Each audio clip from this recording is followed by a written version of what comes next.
This is really happening. This is really happening, isn't it? Ty Dillon, who entered this new in-season tournament, in-season challenge, whatever you want to call it, as the last seed in the tournament, the 32 seed, has been sitting in the 30s in the points all season long. And what do you know? Not only did he pull off the massive upset in the first round and beat Denny Hamlin, who actually ended up winning today's race at Dover, he went and beat Brad Keselowski in the second round. He went and beat Alex Bowman in the third round. And today, to advance to the championship race in the in-season tournament, Ty Dillon beats John Hunter Nemechek, and he will be fighting for $1 million against Ty Gibbs, the Battle of Ties, next week in Indianapolis. Yes, Dover. A lot happened at Dover. We had an hour rain delay. We had a late race shootout. We had different strategies that the rain kind of caused. We had some chaos in these late race restarts and some dirty air, unfortunately. But the Ty Dillon story is so fun because think about it this way. I want to start off just talking more about Ty Dillon, college racing, this whole in-season tournament. Look, some people don't care about the in-season tournament. I'm probably not going to do enough to change your mind. Personally, I believe it's a fun concept. It has no implications on the championship. For the most part, it has no implications on track. The only on-track implication we've seen is when Ty Dillon bumped and ran Alex Bowman last week at Sonoma, and Bowman lost, what, one whole spot? Like, okay, that's not life-changing. But for Ty Dillon and college racing, this kind of is life-changing. Without this in-season challenge, we would not be talking about Ty Dillon at all. They're sitting 30-something, 30th, 31st, 32nd in the points right now. They got 1, 2, maybe 3 top 10s on the season. I don't even know if he's led a lap this year. They've been pretty irrelevant this year. And right now, if we were just doing a normal summer stretch without this in-season tournament, the majority of me talking about Ty Dillon would be scrolling down here to 20th place saying, hey, Ty Dillon, top 20, decent day. That would be the extent of what I say on Ty Dillon. That would be the extent of what the majority of us say on Ty Dillon. But because of this in-season tournament, we're talking about one race, one position potentially, between Ty Dillon and $1 million. $1 million! And a trophy, by the way. Ty Dillon has never won in the Cup Series. Could get his first Cup Series trophy in a week's time. The point being, this in-season tournament, it kind of spices the summer up. It gives us these fun kind of storylines that aren't necessarily championship impacting. And sure, they don't impact the Denny Hamlins, the Kyle Larsons, Chase Elliott, Christopher Bell. It doesn't impact them in terms of fighting for wins even. But it impacts Ty Dillon. Think about Ty Dillon's career. As I said, he has not yet won in the NASCAR Cup Series. He's kind of bounced around. He's gone to a good chunk of teams. Remember, he was with the Gaunt brothers for a bit there in an open car that was not guaranteed a spot in the field. He has missed the Daytona 500. He's raced for Legacy Motor Club, or I guess it was Petty GMS back then. We don't have to go through every single team that Ty Dillon has raced for, but his career has been a journey with goods and bads. He mentioned in the post-race show, he has spent a couple of years outside of the car, not racing in the NASCAR Cup Series, and he said that it has given him a different perspective on racing, on life, however you want to call it. And when he gets in a position with an opportunity like this, it's a huge moment for Ty Dillon. It's a huge opportunity for him. Sure, you win $1 million, you win a trophy, but for the last 5 weeks, we've been talking about Ty Dillon. As I said, we would not have mentioned Ty Dillon outside of saying he finished 20th, he finished 23rd, 29th. We would not say much about him. But here we are today, dedicating the first 5 minutes of this video to Ty Dillon and his incredible run in this tournament. Ty Gibbs, on the other hand, Joe Gibbs racing car, I think he was expected to at least make it through the first couple of rounds. So to see him in the championship, it's not exactly shocking, but he's going to be a heavy favorite over Ty Dillon in the odds just because he is in a Joe Gibbs racing car. The 54 car has been running really well as of late. But Ty Dillon, does he have one more race in him where he just simply needs to beat Ty Gibbs to win $1 million? Speaking of Gibbs, Ty Gibbs, his grandfather, is Joe Gibbs. Joe Gibbs owns Joe Gibbs Racing. Joe Gibbs Racing got themselves a 1-2 today. Denny Hamlin has won his 3rd Dover race in the last 5 years after going winless at Dover in the first 15, 14 years of his career. He has figured this place out. He's led laps. He's won multiple races now, 3 races now. And the way he did it at the end here, and it's going to be argued, it's going to be debated. For the 2nd straight year, Dover has been talked about in terms of the dirty air, the aero blocking that Denny Hamlin had to do to win this race last year. But this year, it was the restarts and a little bit of aero blocking. There was a caution with, 50-something laps to go. We see it essentially flip the field. You're going to see Christopher Bell become a beneficiary of this caution. Well, that's only because he spun out of the lead early in this race at the beginning of stage 3, I believe, and he, as a result, was running in the 20s. Well, they decided, let's run this thing long during the green flag pit cycle, see if we can get some track position, a caution to fall our way. Caution falls their way. So Christopher Bell, Austin Dillon, a couple other cars, they end up opting to stay out, and they catch this caution, and it flips the track position for them. Whereas Chase Elliott, Denny Hamlin, Kyle Larson, Alex Bowman, all the other cars who have been running top 5 all day, suddenly they're 4th through 7th, and there are only 7 cars on the lead lap. Well, as I said, there's a decision to be made. Obviously, Christopher Bell, Austin Dillon, they go to pit road, get tires, but the decision is with Denny Hamlin, Chase Elliott, Kyle Larson, all those other guys I just mentioned, who have about 10, 15 laps on their tires. Are they going to pit or are they going to stay out? Well, we see Denny Hamlin stay out, and he's the only one who stays out. Chase Elliott pits and takes 2 tires. Did not really understand that call. I feel like you got to fully commit either way. You stay out for the track position that has been so key all day, or you take 4 fresh tires. Elliott is quite literally the only one in this circumstance who took 2 tires. Don't understand the call there. And then Bowman, Larson, everyone else, as I said, Byron, I think, they all take 4 tires. Christopher Bell, Austin Dillon, as previously mentioned, they took 4 tires as well, but because of when the caution fell, because they were ahead of Elliott, Bowman, Byron, all those other cars at the time of the caution, they had a huge gap. So they actually end up coming out 2nd and 3rd. They are the first cars on 4 fresh tires compared to Denny Hamlin's 15-ish lap old tires. Christopher Bell tried. He got really close. In fact, a couple times he got side by side, but couldn't quite make it work, but he could not get past Denny Hamlin. Denny Hamlin did a masterful job playing defense for the 2nd consecutive year, was able to hold that track position. Then the rain came. It started raining. We got about an hour delay. There's 15 laps to go. So at this point, let's try to finish this race up, and it gets chaotic. Christopher Bell for the 2nd straight time, or not 2nd straight time, for the 2nd time today, just wrecks himself fighting for the lead. Gets under Denny Hamlin. Car just snaps around and he goes spinning. Well, under that caution with 15 to go, or I guess over the red to whatever, a bunch of other cars took tires. Chase Briscoe was on 4 tires. So now we're not talking about a 15 lap difference. We're talking about probably a 50 lap difference. Briscoe had those fresher tires. He goes from like 10th to 4th, 4th to 2nd, and then on final restart, he couldn't clear Denny Hamlin. Denny Hamlin was able to clear him. That was enough in a 2-lap shootout. So Denny Hamlin picks up his 4th win of 2025. That was my Monday pick. Very proud of my Monday picks this week. Picked Denny Hamlin to win. Had Ty Gibbs versus Ty Dillon. Okay, no one cares about my Monday picks. Let's go to the finishing results of this race. Denny Hamlin, as I stated, 4th win of the season. He is now the league leader this year in wins. He's chomping in on that regular season championship lead. We might even have a new regular season championship winner after William Byron wrecked out today, but Denny Hamlin has won again.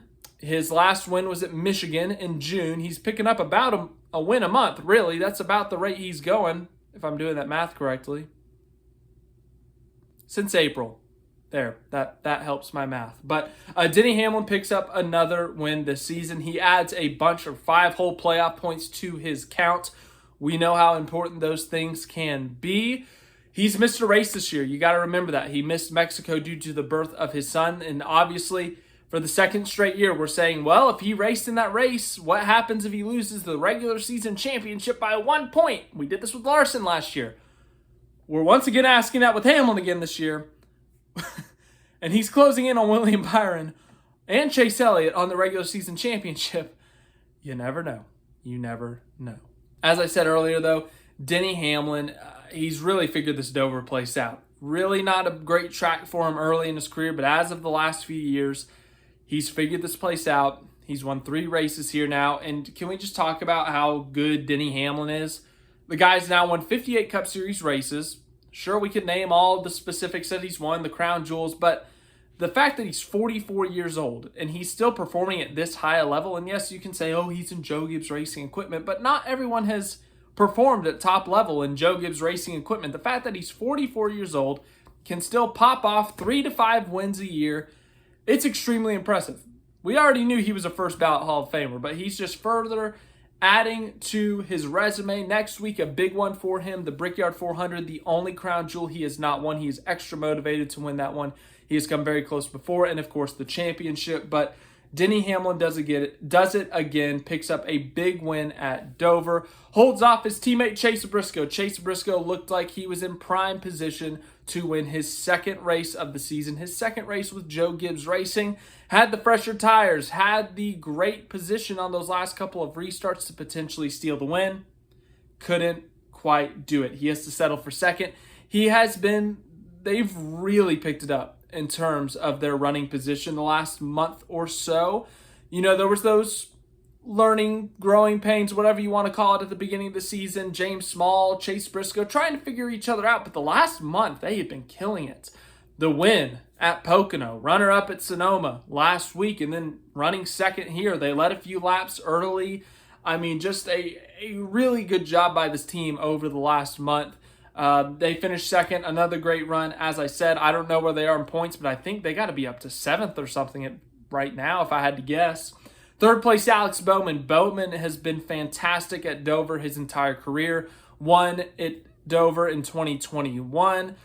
Another great day for him. He was in the top 5 for the majority of the day. This has been one of his best races of the season. It says he led a lap. I think that was through the pit cycle. But for them to run up front all day long, to be in the top 5, to be right there with, I know Chase Elliott pulled away at times today. Kyle Larson pulled away at times. But at times, Bowman would reel him back in. They had a fantastic day, as expected for Bowman at Dover at this point, I think we got to say. Another great day for Bowman. And you got to remember that playoff bubble. We got to factor that into a huge points day for him. And once again, it's another race with a repeat winner.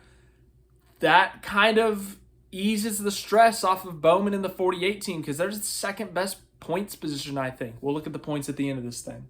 Kyle Larson finishes 4th. Kyle Larson, who's really had a rough summer stretch ever since the Coke 600, only one top 5 in that time, has only led 3 laps, and it was through a pit cycle at Sonoma. They've really been struggling, but today was probably the best day they've had since that Coke 600. Top 5 the majority of the race, had a shot at the win late in this thing. Not much more you could ask for. Ty Gibbs picks up a top 5, but more importantly, he advances in the in-season tournament. Obviously, Ty Gibbs needs to win to get into the playoffs at this point, I would say. But for him to advance this far in the in-season tournament is pretty fun, if you ask me. So, good for him. Today was just dominated by JGR and Hendrick. Elliott finishes 6th. He led 238 laps today. Elliott had only led 136 laps the entire season entering today. That's 20 races. He did over 100 laps more today than he did in the first 20 races. So, whether it was clean air or whatever, Elliott gets a stage win. He picks up a playoff point. He scores 19, 18, 17. He scored a lot of stage points today. And with William Byron's late race crash, he might be the new points leader. Correct me if I'm wrong, but Chase Elliott leads a ton of laps, puts themselves in position, but a questionable pit call kind of puts them on the back foot, I guess, and they end up finishing 6th. So 6th doesn't really represent their speed, but as I said, Hendrick and Gibbs dominated today. They had to have led all but 3 laps, and those 3 laps were probably through the pit cycle. Bubba Wallace, 7th. He was one of those guys who took tires there at the end. Huge points day for him. 8th place, Ryan Blaney took tires at the end. Chris Buescher finishes 9th. Whew. his cool suit broke on lap 1. It was a very hot day at Dover today. It was also extremely humid because it rained a lot last night, rained a lot yesterday, rained today, of course. I hope he's doing okay. Double top 10 for RFK. Brad Keselowski's up there. Kyle Busch. Tyler Reddick eliminated from the in-season challenge. Then we got Michael McDowell, ran top 15 the majority of the day. Big day for him and Spire. You may look at that and say, oh, it's 13th. Who cares? For Spire to have a top 15, just run top 15 all day on a normal, basic oval, I think that's a big day for him. Joey Logano and Ross Chastain got into it 4 or 5 times today, most of it on Joey Logano's end. Austin Dillon 15th, Austin Cindric, Justin Haley, Christopher Bell, as I said, led 67 laps in this race. Picked up his first playoff point since March when he won at Phoenix. He won stage 2, but a couple times just wrecking himself out of the lead ends up costing him a good finish. He finishes 18th. Ryan Preece, Ty Dillon, who, by the way, Ty Dillon and John Hunter Nemechek all day battling for like 24th. It was the fight for who was going to be the first car 1 lap down. Well, at the end, with all the late race chaos and all the restarts and crashes, Ty Dillon's able to get ahead of Nemechek on the second to last restart. The second to last restart, gets his lap back, simply just kind of survives the last restart because nothing happened. And because John Hunter Nemechek was a lap down, he didn't have to worry about anything. So he ends up finishing 20th. John Hunter Nemechek eliminated 21st. Zane Smith, Stenhouse, Herbst, Gilliland, Suarez, Jones, Barry, Custer, SVG. I could honestly do the SVG recap right now. In fact, I am. So if you want to skip ahead, you can go ahead and do that. This will take 2 minutes probably. Shane Van Gisbergen. Let's recap his day at Dover, shall we? This is going to be the quickest recap I've ever done for him. Shane Van Gisbergen. First of all, he has never made a single lap at Dover in the Cup Series car. Ran here in Xfinity last year. I think he finished 18th, 15th, something like that. Well, he has never made a single lap here in the Cup Series car. So you would think he needs some practice and qualifying in order to kind of get accustomed to Dover Motor Speedway. This track extremely unique. We got banking in the corners, about 24 degrees, and also, very uniquely, the straightaways, both of them highly banked, about 10 degrees of banking. So that is something extremely unique about this track. It's also a concrete track, similar to Bristol and Nashville. But as I said, one of the most unique ovals we go to because it has that banking in the actual straightaways and then also that it's a concrete track. As I said, if you're Shane Van Gisbergen, you need all the practice you can get. You need all the qualifying. Well, I guess qualifying is 1 lap, so anywho. Well, practice and qualifying got rained out. So no laps for SVG. However, because he won at Sonoma last week, due to the metric that NASCAR has, it's based off your previous race finishing result, which for SVG was P1 first. And it's also based off your owner's point standing, which for SVG entering this race, I think was 26th. Somehow you combine that math, throw it in a formula, bam. When there's no qualifying, there's your starting lineup. So Shane Van Gisbergen, with no laps at Dover, started 6th. I thought he was just going to get run over at the start. Not like because, he's bad or anything, but, as I said, the previous circumstances. Never been to an oval like this in the Cup car. Has never made a single lap on this track in the Cup car. And it's also a brand new tire at this track, I might add. He actually held his own for 2.5 laps. He fell back to 10th, which, 6th to 10th in 2 laps, that's not terrible. Once again, he's kind of learning. He's trying to figure it out. And, something happens. He runs over something, faulty tire, fluke. The most recent example I can think of this was 2023 Kansas. He gets a puncture on lap 3, 4, and that's it. He has to pit under green. He goes 6 laps down, and they end up making up 5 positions at the end of this race because of the late race cautions and all the crashing that happened. But never had a shot to get a competitive finish. Was putting in top 20 lap times for the majority of the race once they got that tire fixed. But as I said, the day was doomed from the start. They never had a shot at a competitive finish because they had a puncture on lap 4 or something. We saw it with Martin Truex Jr. in 2023 at Kansas. Sometimes you just run over something you can't see. Sometimes just it's a bad tire. it's a fluke. It really is. Like, there's nothing he could have done about it. Nothing the team could have done about it. Like, truly just an odd, bizarre situation. So that was Shane Van Gisbergen's day. He finishes 30th. Nothing he could have done. For the most part, nothing the team could have done. No fault of his own. And once again, by the end of this race, he was putting up decently competitive lap times. It's just at that point, they were like 7 laps down. All right, back to the rest of the results. William Byron was having a top 5, top 10 day. Really good, solid day. They've had a really rough stretch up to this point. They have been choking away that regular season championship lead. Late race restart, they get caught in a wreck. They just get obliterated. Everyone starts checking up. Someone spins, and then someone else spins, and then Byron gets clipped, and his day's done. So, yeah, they're finally having a good day. They finally look like they're going to have a good points day, and it goes to you-know-what in the matter of seconds. Noah Gragson finally, just like Byron, like the difference with Byron and Gragson just has not caught a break this entire season. Noah Gragson finally having just a good day. Top 15, top 20. They play the strategy that they're in the top 10. Bell spins himself out. Someone clips Gragson, who clips Byron, and that ends his day. He should have had a better result once again. What do you like? The last 3 guys here, SVG, Byron, and Gragson. It's like, what do? You can't really do anything. Like, it's not your fault. SVG, it's not your fault that you ran something over that you couldn't see or that you got a bad tire. William Byron, it's not your fault that Christopher Bell wrecked himself and Noah Gragson got tagged by someone else and they tagged you. Noah Gragson, it's not your fault that Christopher Bell wrecked himself and you're trying to avoid it and you just get run over by someone. Like, yeah, I don't know what those 3 are going to do. Ross Chastain just had something break on the car or cut a tire or wrecked himself or something.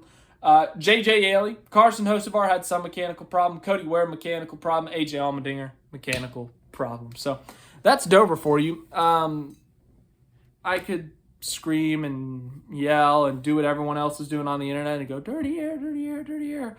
I thought today's race, in the beginning portions, it honestly seemed really fun in stage 1 because we didn't know what to expect. It was a new tire.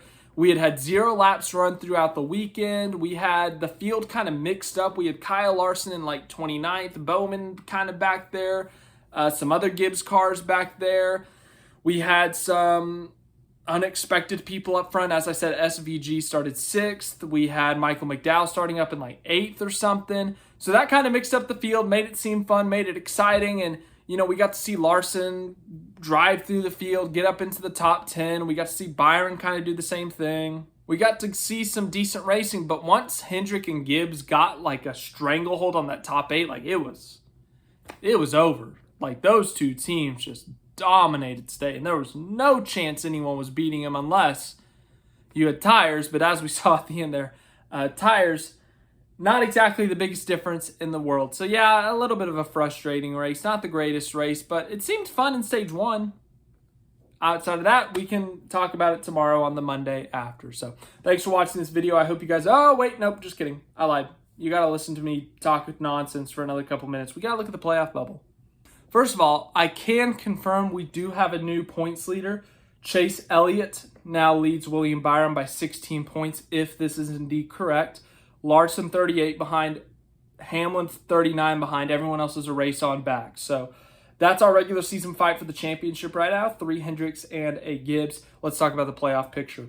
We obviously have all of our winners locked in. Hamlin, Larson, Bell. I don't need to read all these names. Then we go to Tyler Reddick. I would say right now he's in. I think we got 5 races to go, 4 races to go. It's not happening. We're not getting a new winner every single race. So Reddick's in. Bowman's feeling pretty good, but if we get 2 new winners, it gets dicey. Even if we get 1 new winner, I would say Bowman feels pretty good. Busher feels good for now, but once again, if we get a new winner, that completely changes anything. Bubba on back is stressed. Kyle Busch on back, I would say you got to win. So, bubble breakdown, ladies and gentlemen. Thanks for watching this video. I hope you guys enjoyed Ty Gibbs versus Ty Dillon for $1 million at the Brickyard.